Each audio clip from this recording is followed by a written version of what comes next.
सड़क के नल के पास औरत सारे बहस कर रहे होते हैं। हवा में मटके उड़ रहे हैं। तुझसे पहले तो मैं आई।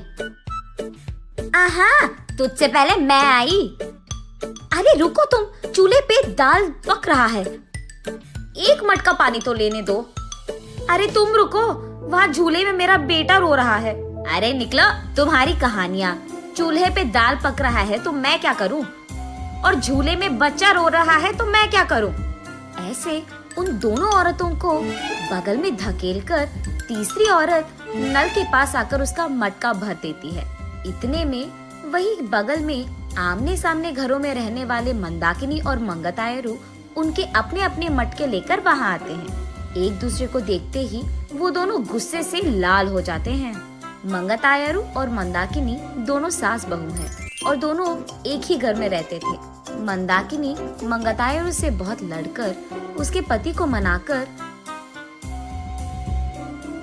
अपनी सास के घर से बाहर आ जाती है। दोनों का अतीत उनके सामने आता है। एक मटका पानी लाने के लिए इतना नाटक करती थी। जब भी कुछ काम बोलूं, यहाँ दुख रहा है, वहाँ दुख रहा है कहती थी। और अब देखो, मेम साहब सुबह ही उठकर मटका में पानी भरने नल के पास आ रही है। सुबह उठते ही सारे पकवान को भैंस की तरह खाती रहती है, चीजों को यहाँ से वहाँ तक नहीं लगाती है। लेकिन अब देखो, भैंस चल के आ रही है मटके पानी के लिए। ऐसे एक दूसरे को कोसते हुए वो दोनों नल के पास आते हैं। सबसे पहले मंगतायरू पानी के लिए उसकी मटका नल के नीचे लगाती है। लो, आ गई भैंस। आते ही अपना मटका लगा दिया इसने नल के नीचे, जैसे इसका बाप का जागिर हो। ऐसे उसका मजाक उड़ाकर मंगतायरू की मटके को एक जोर का झटका देती है। बस मटका ऊपर उड़कर नीचे गिरता है। बाप रे, कितनी घमंडी है ये। मेरे ही बेटे के पैसे खाते हुए मुझे भैंस कह रही है, और ऊपर से मेरे ही लटके को लात मारा तुमने। ऐसे कहते हुए मंदाकिनी की मटके को भी जोर का झटका देती है मंगतायरू। मैं तुम्हारे बेटे के पैसे नहीं खा रही हूँ, तुम ही मेरे पति के पैसे खा रहे हो। मेरे सारे बनाए हुए पकवान को सुबह से रात तक खाती रहती है तो भैंस की तरह ही दिखेगी ना। भैंस कहीं की मेरे ही मटके को लात मारती है। कितनी घमंडी है तू। मटके को ही नहीं, अगर मेरी सटकी ना, तेरे को भी मारूंगी, समझी? हाँ, जरूर मारेगी। इतनी घमंडी जो है। मेरे बेटे को मुझसे दूर कर दिया तूने, मेरे घर से उसको निकाल दिया तूने, और अब मेरे ही घर के सामने रह रही है। सिर्फ तेरे बेटे को ही नहीं, तुझे भी तेरे घर से निकाल दूंगी, समझी? मुझसे पंगा लेगी ना, ऐसे ही होगा। तू तो जरूर करेगी, घमंडी औरत, बंदर मुंह वाली कहीं की। तुझे देखकर ऐसा लगता है कि भैंस को कपड़े पहनाए हैं, और तू मुझे बंदर कह रही है। भैंस कहीं की मुझे भैंस कह रही है, मुझे बंदर कह रही है। ऐसे वो दोनों एक दूसरे से लड़ते हुए एक दूसरे के बाल पकड़कर लड़ते लड़ते नल के बगल में मौजूद कीचड़ में गिर जाते हैं। ये सब दूर से देख रहे बाप बेटे दोनों एक दूसरे को देख हंस पड़ते हैं। मंदाकिनी घर में सारा काम करते हुए रहती थी। उसे देख मंगतायरू, क्यों बहू, लगता है कि नल में ना पानी खत्म हो जाएगा, जाकर 2 मटके ले आ बेटी।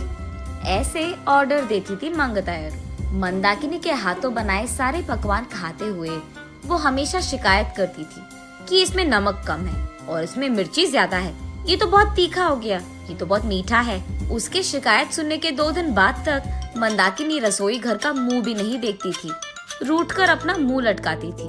तब चुपचाप मंगतायरू को ही सारे काम करना पड़ जाता था। जब मंदाकिनी सारा घर को साफ करके 2 मिनट लेट जाती थी, तब मंगतायरू, घर के सामने रंगोली कौन डालेगा, तेरा बाप। ऐसे वो दोनों हमेशा बहस करते हुए लड़ते थे। संदीप ऑफिस से लौटते ही एक तरफ मंगतायरू और दूसरी तरफ मंदाकिनी, दोनों उसको शिकायतें खूब सुनाते थे। ना अपने बीवी को बोलता था और ना ही अपनी माँ से कह पाता।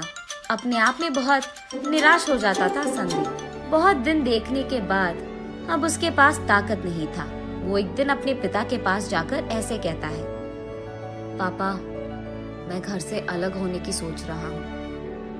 आपकी बहू भी मुझे हर रोज इसी बात के बारे में सताती रहती है। हाँ तो तुम सच में अलग हो जाओगे बेटा? तुम्हें क्या लगता है अलग रहने से इन दोनों में ममता जाग उठेगी? ममता और प्यार भले ही बाहर ना आए, लेकिन इन दोनों को इतना तो समझ आएगा कि एक दूसरे के बिना अपने अपने घरों में अकेले रहते हुए सारे काम अकेले करते हुए कितना मुश्किल है। अब दोनों को समझ में आना है ना पापा कि अलग रहना कितना मुश्किल है। ऐसे कहता है। हाँ ठीक है, तुम्हारी मर्जी, लेकिन अभी के अभी कहाँ जाओगे बेटा? मैं कहाँ जाऊँगा, हमारे घर के एकदम सामने जो घर है उसमें किराए पे रहूंगा। ऐसे बाप बेटे दोनों ऐसी योजना बनाते हैं जिनसे सास बहू अनजान है। इन दोनों को सबक सिखाना तो छोड़ो, एकदम पागलों की तरह लड़ रहे हैं ये दोनों। ऐसे कीचड़ में गिरे सास बहू को देख उनके चारों ओर मौजूद सारे गांव वाले जोर जोर से हंसते रहते हैं। अब इन दोनों इसके बाद क्या करेंगे ये हम अगली वीडियो में जानेंगे।